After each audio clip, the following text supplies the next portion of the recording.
Hello and thank you to everyone that pre-ordered the first batch of the O3 armors. This product could not have happened without you, and I am very appreciative. Let's show you how to use it. There are a couple of quick notes that we got to get out of the way first. You can use this with 4S, but you need to add a capacitor and probably a diode, or you could have some problems. There is a workaround. If you power it from 2S and then power it from 4S, you won't have any problems at all. If you do have any issues or this unit fails on you, feel free to contact me. I will take care of you. But yeah, adding a capacitor like this is necessary if you want to run it on the higher voltages. Running it off of 6S is not recommended at all, especially with an FPV RC car, because the brakes from your RC car will actually cause a voltage spike that will damage more than just the O3 armor, but the O3 air unit itself. RC cars are not the same as drones, and even most drones recommend powering the O3 air unit off of a 9-volt regulator. This thing really is best used with 2S or 3S, just like most RC cars are. Besides that, everything else is exactly as you would expect with these units. I do recommend, as with all surface mount connectors on any board, to actually hold the connector in your hand. When plugging connectors into the O3 armor, make sure to put your thumb on top of the connector as you're doing it. It's a small thing. These really small devices like this can have their JST connectors broken off if you're not holding onto them. That way, if you push too hard when you're making the connection, you don't accidentally snap the connector off of the board itself. I've seen it happen on flight controllers for years. I've been doing tech support for a long time. I see that happen a lot. Don't let it happen to you.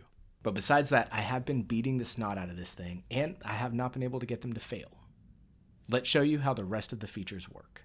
Every O3 armor came with one of those guys, and if you want to have the option to switch your O3 armor off via a switch on your radio, you just solder this in and connect it to one of the channels on your radio, just like this. Switch all the way down will power the O3 air unit off. Switch in the middle will power it up, and switch all the way up will arm the O3 air unit. Really simple to work. If you don't want to do that, you don't have to. If there is no PWM signal detected on this pin, it will just automatically arm after a few seconds. And here's what that looks like. You'll plug in a battery and you'll get one semi-long green flash, and then it'll flash rapidly for a few seconds. I want to say close to 20. I'll speed things up. Once the light goes solid, that's when the O3 air unit is armed. We had to put this delay in there to make sure that it happened perfectly every time, but that gives you a second to get your goggles all set up and everything too. If it powers up and it's just a red light and no green light at all, just power cycle it, unplug the battery, plug it back in. I didn't solder the pins onto these O3 armors just in case some guys wanted to put heat shrink over the top of it, which is a good idea because there are some pins exposed down here. You don't want this thing touching carbon fiber for sure. Besides that, this thing is dead simple. It works with the stock cable from the O3 air unit, and it's pretty much just plug and play.